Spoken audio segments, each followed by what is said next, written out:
Lucky रात भर काम करके घर आया और गहरी नींद में सो गया। सुबह 11 बजे अचानक उसका फोन बजा। कॉल सुनते ही लकी तुरंत होटल पहुंच गया, लेकिन वहां जो नजारा उसने देखा, उसे देखकर लकी के पैरों तले जमीन खिसक गई।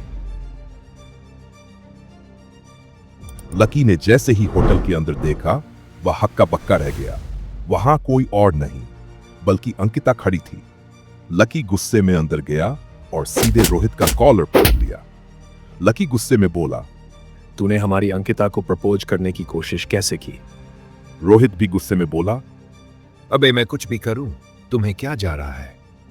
लकी बोला, अगर मैं तेरी गर्लफ्रेंड को ब्लैकमेल करके प्रपोज करूं तो बता तुझे कैसा लगेगा? मैं किसी को ब्लैकमेल नहीं कर रहा। यकीन नहीं है तो अंकिता से पूछ लो। लकी ने अंकिता की तरफ देखा और कहा, तुम्हें ब्लैकमेल कर रहा है ना? अंकिता गुस्से से लकी के पास आई और बोली, How dare you? और तड़ाक, अंकिता ने लकी को जोरदार थप्पड़ मार दिया। वहां खड़े सारे लोग ये नजारा देखकर हैरान रह गए।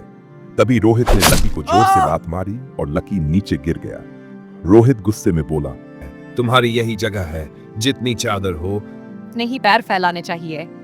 पूरा माहौल खराब हो गया। लकी, आज के बाद ना मैं तुम्हें जानती हूँ और ना तुम मुझे। अपनी औकात में रहना, और जब अफोर्ड नहीं कर सकते तो लड़कियां पटाने की कोशिश भी मत करो। इतना कहकर अंकिता और रोहित वहां से चले गए। लकी के दोस्त तो पहले ही जा चुके थे। उन्हें लगा था कि लकी शायद कमरे पर चला गया होगा। अब वहां लकी बिल्कुल अकेला रह गया था। उसे संभालने वाला कोई नहीं था। लकी धीरे धीरे खुद उठा और होटल से बाहर निकल गया।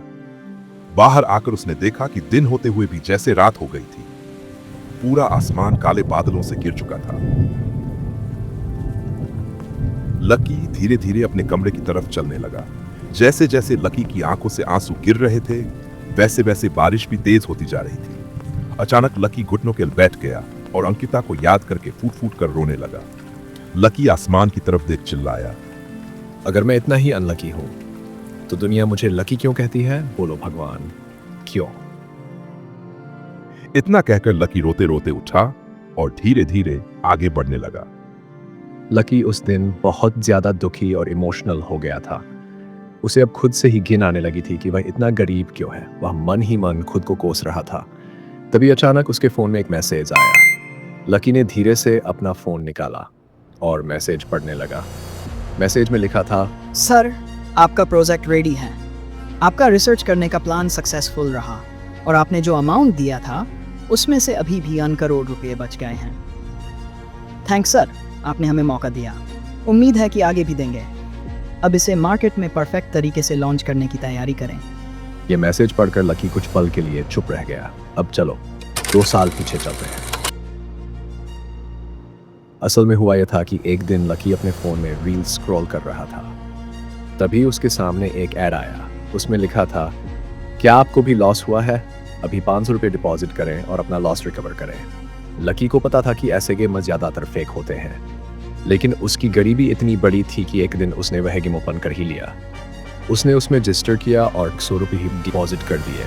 उसके लिए 100 रुपये भी बहुत बड़ी। उसने गेम खेला और धीरे धीरे 500 रुपये जमा कर लिए। वैसे भी लकी को इस गेम में से कोई उम्मीद नहीं थी। उसने तुरंत 5,000 रुपये का विड्रॉल लगा दिया और हैरानी की बात यह थी कि 5 रुपये उसके अकाउंट में आ भी गए।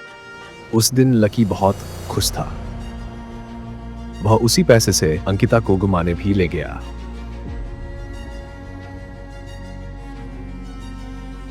लेकिन लकी को पैसे को लेकर लोग बहुत ताने और टॉर्चर देते। उस रात लकी ने फिर से उस गेम को ध्यान से चेक किया। उसमें उसे एक खास गेम पसंद आ गया। फिर लकी ने पूरे 1 महीने तक बहुत मेहनत और रिसर्च की और आखिरकार उसने एक ऐसा आइडिया निकाला जिससे उस गेम में उसका कभी लॉस न हो। उसे 20,000 रुपये की जरूरत थी ताकि वह 1 साल तक अपना खर्च चला सके और अपने प्लान को पूरा कर सके। लकी ने दुकान में ओवरटाइम पर ओवरटाइम काम किया। उसकी मंथली सैलरी 8,500 रुपये थी।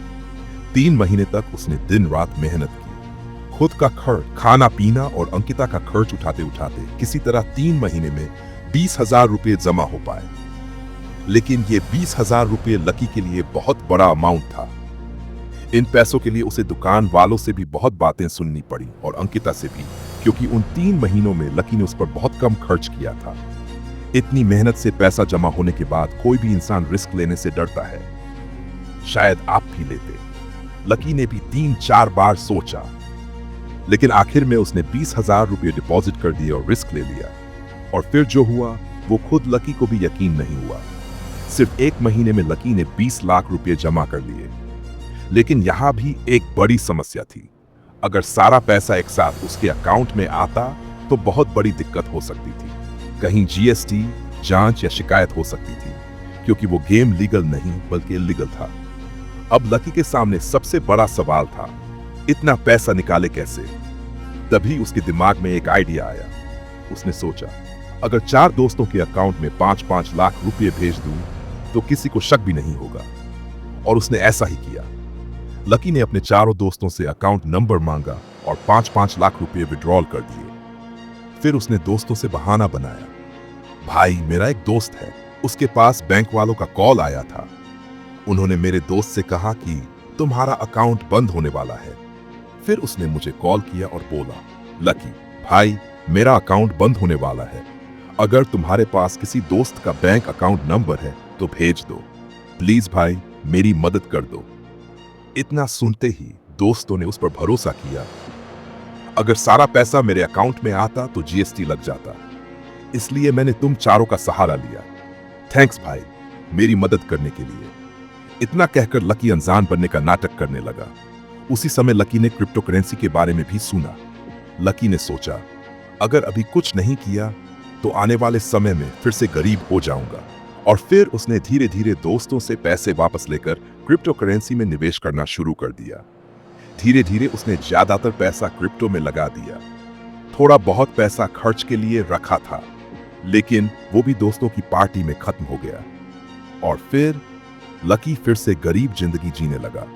अगर लकी चाहता तो वो उस गेम को फिर से खेल सकता था, लेकिन अब वो गलत तरीके से पैसा कमाना नहीं चाहता था, क्योंकि वो गेम इलीगल था।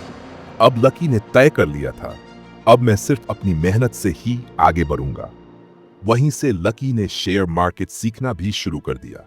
पूरे 9 महीने हो चुके थे। आज लकी तालाब के किनारे बगीचे में बैठा था और अंकिता भी उसके सामने बैठी थी। अंकिता ने पूछा, कैसे हो? लकी ने मुस्कुराकर कहा, फाइन। अंकिता ने फिर पूछा, तो तुम्हारा आगे का क्या प्लान है? लकी थोड़ा मुस्कुराया और बोला, तुम देखना, एक दिन तुम्हें फॉर्च्यूनर में घुमाऊंगा। अंकिता हल्का सा हंसते हुए बोली।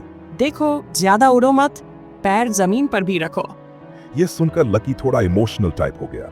उसने धीमी आवाज में कहा, नहीं अंकिता, ऐसी कोई बात नहीं है, मेरा पैर जमीन पर ही है, लेकिन तुम देखना, एक दिन दुनिया की सारी खुशियां तुम्हारे कदमों में रख दूंगा, ये मेरा वादा है। अंकिता ने कहा। देखेंगे। लकी फिर थोड़ा इमोशनल टाइप होकर बोला, बस तुम मेरी ही रहना, तुम्हारे लिए पूरी दुनिया से लड़ जाऊंगा, फिर देखना तुम अपने इस आशिक से और ज्यादा प्यार करोगे, बस सिर्फ मेरी रहना। फिर दोनों ने थोड़ी देर और बातें की और वहां से चले गए। लकी अपने कमरे की तरफ जा रहा था। रास्ते में उसने सोचा, आज जरा क्रिप्टो देखता हूं कितना हुआ। क्योंकि जब से उसने पैसा लगाया था उसने कभी चेक नहीं किया था। वह सिर्फ शेयर मार्केट सीखने में लगा हुआ था। आखिरकार लकी कमरे पर पहुंचा। बैठकर उसने मोबाइल में क्रिप्टो ऐप खोला। जैसे ही उसने बैलेंस देखा, उसका दिल जैसे बाहर निकलने वाला था, क्योंकि उसके अकाउंट में 22 करोड़ रुपए हो चुके थे। लकी बहुत खुश था। आज वह फिर से अंकिता को घुमाने भी ले गया, लेकिन उसने अभी तक अंकिता को यह सब नहीं बताया था। कमरे पर वापस आकर लकी ने पूरा पैसा एक बड़े प्रोजेक्ट में निवेश कर दिया। हालांकि बजट बहुत कम था और यह प्रोजेक्ट किसी प्रोफेशनल व्यक्ति से नहीं बन रहा था, बल्कि ऐसे इंसान से बन रहा था जिसके अंदर टैलेंट तो था, लेकिन उसे कभी मौका नहीं मिला था। आज उसी व्यक्ति ने पूरा प्रोजेक्ट तैयार कर दिया था। वह प्रोजेक्ट इतना बड़ा था कि पूरा इंडियन मार्केट हिल सकता था, और उस व्यक्ति ने लकी को फोन करके बता भी दिया था। आज लकी के दिमाग में ही सारी बातें चल रही थीं और उसकी आंखों से आंसू भी निकल रहे थे। इतना सब सोचने के बाद लकी ने कहा, अब मिलना अंकिता, तुम्हें बताऊंगा। लेकिन सवाल यह है, आखिर लकी का कौन सा प्रोजेक्ट है? वह अंकिता को क्या बताने वाला है? क्या प्रोजेक्ट लॉन्च होते ही लकी फिर से गरीब हो जाएगा, या फिर लकी सच में करोड़पति बन जाएगा? आगे क्या होगा? अगर आपको ये कहानी दिल को छू गई हो तो वीडियो को लाइक जरूर करें और कमेंट में जरूर लिखें नेक्स्ट एपिसोड, ताकि हम जल्दी से जल्दी अगला पार्ट लेकर आएं।